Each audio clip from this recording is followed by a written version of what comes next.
Welcome to IBTV. Komaram Bheem Asifabad జిల్లాలో ప్రభుత్వ ఆసుపత్రుల దుస్థితి మరోసారి బహిర్గతమైంది. ఆత్మహత్యాయత్నం చేసిన గిరిజన మహిళను గురువారం రాత్రి ఆసిఫాబాద్ ప్రభుత్వ ఆసుపత్రికి తీసుకువెళ్లిన కుటుంబ సభ్యులు వైద్యం అందకపోవడంతో ఆగ్రహం వ్యక్తం చేశారు.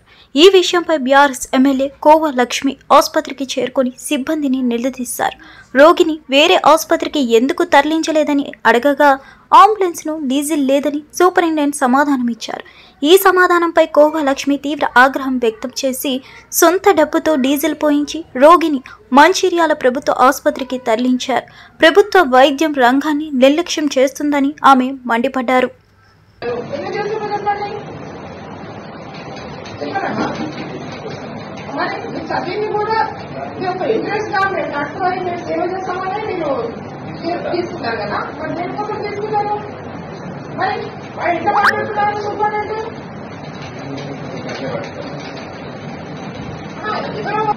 రోజు 10 మంది చెప్తారు మేడం అంటాడు.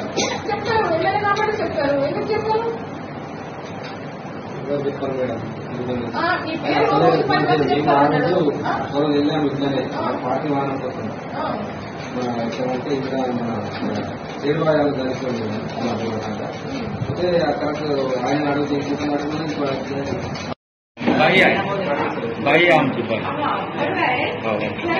తెలంగాణలో యూరియా కొరత రైతులను తీవ్ర ఇబ్బందులకు గురి చేస్తుంది. యూరియా కోసం రాత్రి 1 గంట నుంచి వర్షంలో తడుస్తూ ఎరువుల డిపో ముందు నిలబడ్డామని రైతులు ఆవేదన వ్యక్తం చేశారు. ఇంట్లో పిల్లలు అన్నం తిన్నారో లేదో తెలియక కాదు మేము ఇక్కడే ఆకలితో క్యూ లైన్లో ఉన్నామని వాపోయారు. నెల గడిచినా ఇప్పటి వరకు పొలంలో ఒక్క బస్తా యూరియా కూడా వేయలేదని, పంటలు ఎండిపోతున్నాయని చెప్పారు. ఇప్పుడు పంట పాడైతే పురుగు మందు తాగి చావడం తప్ప మాకు మార్గం లేదని రైతులు ఆవేదన వ్యక్తం చేశారు. ఇప్పుడు ఏమంటారు, బస్తాలు వచ్చినాయి 200-300 బస్తాలు వచ్చినాయి అన్నారు. లైన్ల కాడపోతే ఆ పోలీసు వాళ్ళు నెట్టుకుపోయి దూరం పడితే 6 బస్తాలు లేవు ఇప్పుడు దాకా. వాన పడితే ఆయన పైన నుంచి ఇండే ఉన్నాయి. ఇప్పుడు దాకా మొగం కూడా కట్టుకోలేదు. బస్తాల కోసమే వచ్చినాం. ఒక్కడింటికి వచ్చినాం. పెళ్ళ మొగలు ఆయన ఇచ్చిన ఆయన తీసుకున్నాడే మాకు ఇవ్వలేదు మరి బస్తాలు. మా భార్య లైన్ లో ఉన్నది, అలా ఉన్నది. నేను ఇక్కడ ఉన్నా. మొగమే కట్టుకోలేదు. ఇంకా మొగమే కట్టుకోలేదు ఇప్పుడు దాకా. చేను చెలకలేదు. ఆడ వాన పడుతుంది. ఆడ గండి ఎడపోయిందో, ఒడ్డు ఎడపోయిందో, గొడ్లు ఎడపోయినాయో, బొర్రెలు ఎడపోయినాయో. ఇంకా మా ఇంటికాడ పోరగాలు ఏడా ఉన్నారో తిన్నారో తినలేదు. ఇంకా వాళ్ళ అన్నం ఎట్లా ఉంది మార్పు? కాంగ్రెస్ సూపర్ ఉన్నది అన్న, సూపర్ ఉన్నది. పర్వాలేదు. ఇట్లాంటి మార్పు ఈ పరిస్థితిలో ఇప్పుడు ఓటు పెట్టు అని చెప్పు. వాళ్ళు ఎట్లా గెలుతారో చూద్దాం తర్వాత ముచ్చట. కానీ అంత కోపం ఎందుకు వస్తుంది మీకు? రైతులం సార్ మేము రైతులం. ఇప్పుడు 8 ఎకరాలు నాటి పెట్టి నేను ఇప్పుడు నెల దాటిపోతుంది. ఒక్క బస్తా కూడా వేయలేదు, గింజ కూడా వేసుకోలేదు ఇప్పుడు దాకా. పరిస్థితి ఏమున్నది అమ్ముకోవాలి, లేకపోతే గడ్డ ముందు అప్పుకడ తెచ్చిన కాడ సావాలి. ఇంకేమున్నది? విశాఖపట్నం ఋషికొండ ప్యాలెస్ ను డిప్యూటీ సీఎం పవన్ కళ్యాణ్ పరిశీలించారు. ప్యాలెస్ లో వర్షం నీరు లీక్ అవుతూ ఫాల్స్ సీలింగ్ షీట్లు ఊడిపోతున్న దృశ్యాలను ఆయన ప్రత్యక్షంగా చూశారు. కాన్ఫరెన్స్ హాల్ సహా పలు గదుల్లో సీలింగ్ దెబ్బతిందని అధికారులను ప్రశ్నించారు. కోట్ల రూపాయలతో నిర్మించిన భవనాలు ఇంత త్వరగా నష్టపోవడం విచారకరమని పవన్ వ్యాఖ్యానించారు.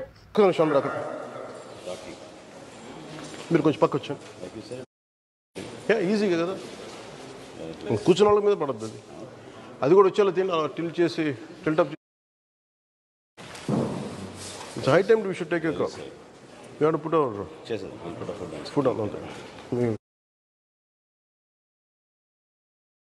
ప్రకాశం జిల్లా గిద్దలూరు బెస్టవారిపేట మండలంలో చిరుత సంచారం ప్రజలను భయోందనకు గురి చేస్తుంది. గ్రామ పరిసరాల్లో తిరుగుతున్న చిరుత ఆనవాలు లభించాయని అటవీ అధికారులు తెలిపారు. సమాచారం అందుకున్న వెంటనే వారు పర్యటించి పరిస్థితిని సమీక్షించారు. ప్రజలు అప్రమత్తంగా ఉండాలని, చిరుత కనిపించిన వెంటనే అధికారులకు తెలియజేయాలని సూచించారు.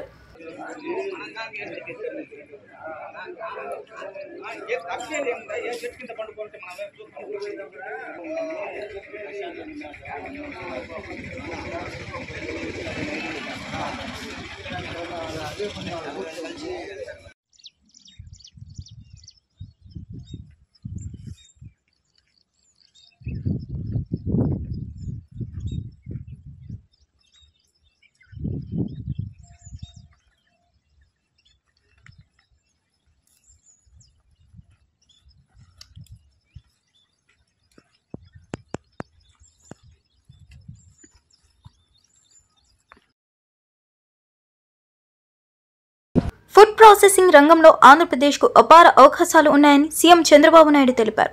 దేశ ఆహార ఉత్పత్తుల్లో ఏపీ వాటా 9% అని గుర్తు చేశారు. రైస్ బౌల్ ఆఫ్ ఇండియాగా రాష్ట్రం ప్రసిద్ధి పొందిందని చెప్పారు. పెట్టుబడిదారులు ఈ రంగంలో ముందుకు రావాలని పిలుపునిచ్చారు. Lot of opportunities in food processing. If you see Andhra Pradesh, we are contributing nearly 9% of food processing in India. That is $50 billion as on today. And also the strength of Andhra Pradesh, I want to impress upon you, even including food processing secretary also. India is going even today at a slow pace. Opportunities are abundant, and also the way we are moving, it is not that speed. Fortunately, Andhra is blessed with agriculture. As on today, single state, I can claim very proudly, 35% GSTP is coming from agriculture. That is only from Andhra Pradesh, no other state. So I wanted to. భవనాల దుస్థితిపై పవన్ కళ్యాణ్ స్పందించారు. 453 కోట్లతో నిర్మించిన ఋషికొండ భవనాలు ఇప్పటికే దెబ్బతిన్నాయని deputy CM Pawan Kalyan ఆవేదన వ్యక్తం చేశారు.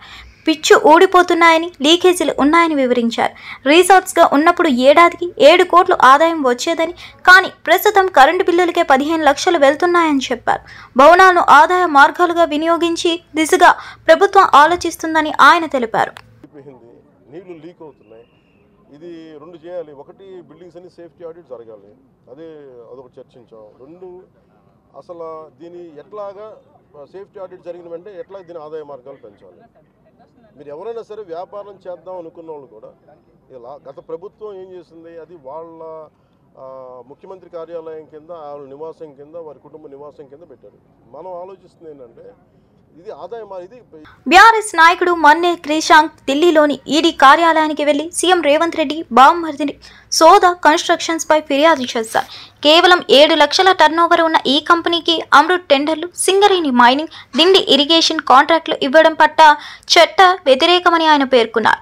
అలాగే కేఎల్ఎస్ఆర్ ఇన్ఫ్రాటెక్ కు 650 కోట్ల కాంట్రాక్టులు ఇవ్వడాన్ని ప్రశ్నించారు.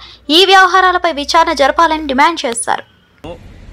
7 లక్షల ఫైనాన్షియల్స్ యాన్యువల్ ఇన్కమ్ ఉన్న శోధా కన్స్ట్రక్షన్స్ కు తెలంగాణ రాష్ట్రంలో కాంగ్రెస్ ప్రభుత్వం వచ్చిన తర్వాత ఇవాళకి 3 కాంట్రాక్టులు, అమృత్ టెండర్ 1137 కోట్ల కాంట్రాక్టు, సింగరేణిది సుమారు 150 కోట్ల మైనింగ్ కాంట్రాక్టు, ఆ తర్వాత దిండి లిఫ్ట్ ఇరిగేషన్ 365 కోట్ల కాంట్రాక్టు. కేవలం 7 లక్షల ఫైనాన్షియల్స్ ఉన్న కంపెనీకి మాత్రం అంత పెద్ద కాంట్రాక్ట్లు ఎందుకు వచ్చినాయంటే అది సీఎం రేవంత్ బావమర్ది కంపెనీ కాబట్టి శోధా కన్స్ట్రక్షన్స్. దాని మీద ఈ రోజు ఈడీకి ఫిర్యాదు చేయడం జరిగింది. గతంలో కూడా బీఆర్ఎస్ వర్కింగ్ ప్రెసిడెంట్ కేటీఆర్ గారు కేంద్ర మంత్రికి దీని మీద ఫిర్యాదు చేసిండ్రు. కానీ ఇవాళకి కూడా మరి కేంద్రంలో ఉన్న బీజేపీ ఎందుకు విచారణ చేపడతలేదని. కేవలం ఇది ఒకటే కాదు, కేఎల్ఎస్ఆర్ ఇన్ఫ్రాటెక్ అనే సంస్థ గతంలో రేవంత్ గారు పీసీసీ ప్రెసిడెంట్ గా, కాంగ్రెస్ ఎంపీగా ఉన్నప్పుడు ఏ కారు అయితే ఉపయోగించుకున్నారో అది కేఎల్ఎస్ఆర్ ఇన్ఫ్రాటెక్ సంబంధించిన కారు. ఆ కారు కంపెనీ పేరు మీద రిజిస్టర్ అయి ఉన్నది. ఇవాళ ఆ కంపెనీకి కూడా 3 కాంట్రాక్టులు కట్టబెట్టడం జరిగింది. అంతేకాకుండా ఇటీవలే ఒక జడ్జి గారిని మరి ప్రెషర్ పెట్టి తను ఫేవరబుల్ గా ఆర్డర్ ఇవ్వాలని ఒక సీనియర్ జడ్జి పెట్టినని జడ్జి ఎన్సీఎల్ఏటీలో శరత్ కుమార్ శర్మ గారు చెప్పడం జరిగింది. దానికి సంబంధించిన కేసు కూడా ఇదే కేఎల్ఎస్ఆర్ ఇన్ఫ్రాటెక్. మరి ఈ కేఎల్ఎస్ఆర్ ఇన్ఫ్రాటెక్ కి రేవంత్ గారికి ఏం సంబంధం ఉన్నది, వాటి ఫైనాన్షియల్స్ మీద, వీళ్లకు వస్తున్న కాంట్రాక్ట్ల మీద విచారణ చేపట్టాలని ఇవాళ ఆధారాలతో సహా ఇక్కడ ఢిల్లీలో ఉన్న ఈడీ ఆఫీసులో ఫిర్యాదు చేయడం జరిగింది. పోలవరం ప్రాజెక్టును అంతర్జాతీయ నిపుణుల బృందం శుక్రవారం సందర్శించింది. సెప్టెంబర్ 1 వరకు వారు ప్రాజెక్టు పనులను పరిశీలిస్తారు. జనవరిలో శాఖ అధికారులు, నిర్మాణ సంస్థల ప్రతినిధులతో సమీక్షలు జరుపుతున్నారు. రిచర్డ్ డొన్నెల్లి, జియాన్ ఫాంకోట్, డి సోకో, డేవిడ్ బి పాల్ వంటి నిపుణులు ప్రాజెక్టు నిర్మాణాలను పరిశీలించి సలహాలు ఇస్తారు.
అల్లూరి జిల్లాలోని మల్లిపాడు గ్రామానికి వెళ్లడానికి ఇప్పటికీ బ్రిడ్జి లేదు. గ్రామస్తులు ప్రాణాలను పణంగా పెట్టి వాగును కర్రలతో కట్టిన తాత్కాలిక వంతెనపై దాటుతున్నారు.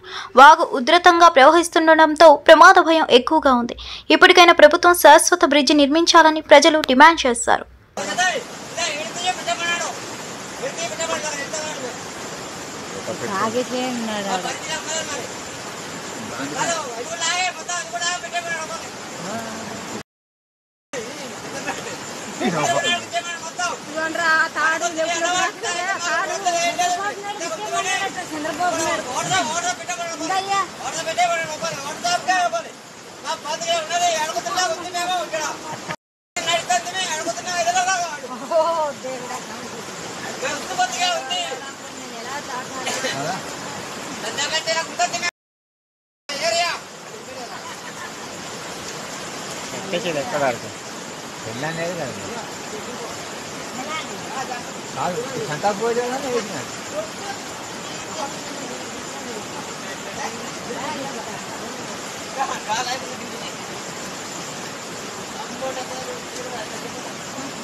నేను ఇక్కడ నుంచి ఇలాగా ఎండాకాలం ఇక్కడ ఒక ప్రాంత ప్రాంతం ఇలా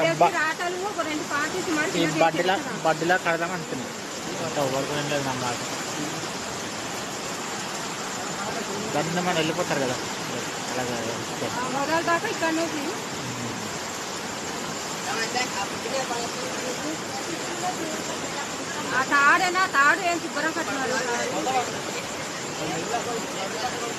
చోటికే పోతుంది.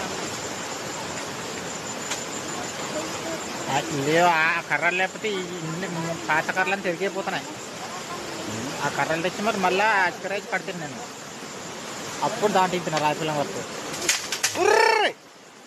డిప్యూటీ సీఎం రిషికొండ భవనాలు పూర్తిగా ప్రభుత్వ ఆస్తులేనని, వాటిని ఎవరు వ్యక్తిగతంగా వాడుకోలేరని డిప్యూటీ సీఎం స్పష్టం చేశారు. భవనాల వినియోగంపై స్పష్టమైన క్లారిటీ ఇచ్చారు.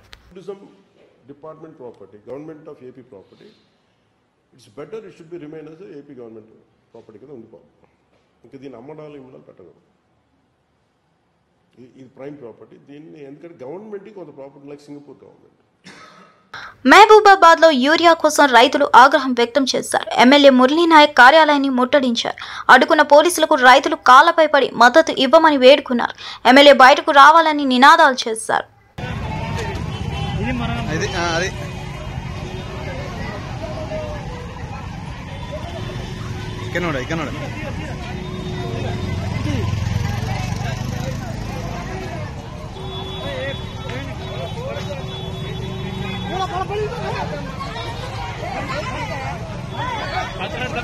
ఏం చేయలేదు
రేపటి నుండి అసెంబ్లీ సమావేశాలు ప్రారంభం కానున్న అసెంబ్లీ భవనం దయానీయ స్థితిలో ఉంది. మీడియా పాయింట్ వద్ద చెత్త పేరుకుపోయి పైకప్పు పేచీలు ఊడిపోతున్నాయి. కనీసం మరామతులు చేయకపోవడంపై విమర్శలు వెల్లువెత్తుతున్నాయి.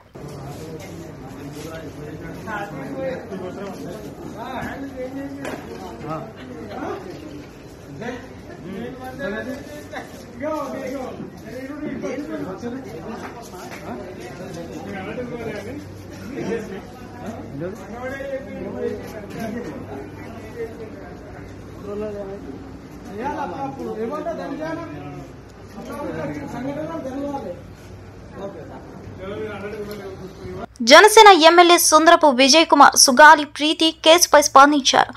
గత వైసీపీ ప్రభుత్వం కేసును సిబిఐకి ఇస్తామని చెప్పి వదిలేసిందని ఆరోపించారు. మా కూటమి ప్రభుత్వం వచ్చాక కేసును ముందుకు కదిలించామని, న్యాయం జరిగే వరకు వదలబోమని స్పష్టం చేశారు.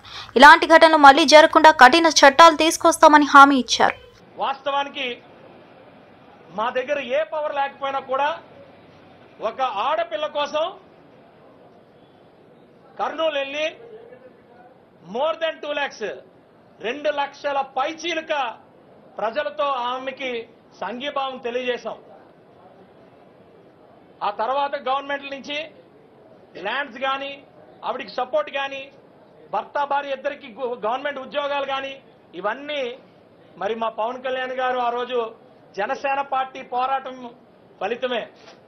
అయితే కేసు విషయంలో మీ అందరికీ తెలుసు, కేసు విషయంలో సిబిఐ అని చెప్పి పంపించి అది ఎక్కడో పక్కన పడేసి సిబిఐకి చేరకుండా చేసిన ఘనత వైఎస్ఆర్సీపీది. మేము వచ్చిన తర్వాత, కూటమి వచ్చిన తర్వాత దాన్ని ముందుకు కదిపి అప్పుడున్న డీజీపీ గారితో మాట్లాడి, హోమ్ మినిస్టర్ గారితో మాట్లాడి ఇవన్నీ కూడా ముందుకు కదపడం జరిగింది. ఇప్పుడు కూడా మేము 100% మేము హోమ్ మినిస్టర్ గారితో మా ఎమ్మెల్యేలు కూడా మాట్లాడతాం ఈ విషయం మీద. డెఫినెట్ గా అమ్మాయికి న్యాయం జరిగినంత వరకు కూడా మేము వదిలే ప్రసక్తే లేదు. ఎట్టి పరిస్థితుల్లో న్యాయం చేయాలి. ఇదే కాదు, ఇలాంటి విషయాలు ఏది కూడా జరగకుండా స్ట్రిక్ట్ గా ఈ ఆంధ్రప్రదేశ్లో లా అండ్ ఆర్డర్ ఉండడానికి ప్రతి అంశం మీద కూడా శాసన మండలిలో కానీ, శాసన సభలో కానీ, అలాగే పార్లమెంట్లో కానీ వీటి మీద నిర్విరామంగా పోరాటం చేయడమే ఈరోజు మేము మాట్లాడుకున్నాం. తాడేపల్లి మండలం కుంచనపల్లిలో ఆంధ్రరత్న ఎత్తిపోతల ప్రాజెక్టును మంత్రి నారా లోకేష్ తన సొంత నిధులతో మరామతులు చేయించారు. 8.5 లక్షల వ్యయంతో పనులు పూర్తి చేయించి మోటార్లను ఆన్ చేసి రైతులకు నీటిని విడుదల చేశారు. రైతులు సంతోషం వ్యక్తం చేసి లోకేష్ కు కృతజ్ఞతలు తెలిపారు.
అయితే 6 నెలల్లో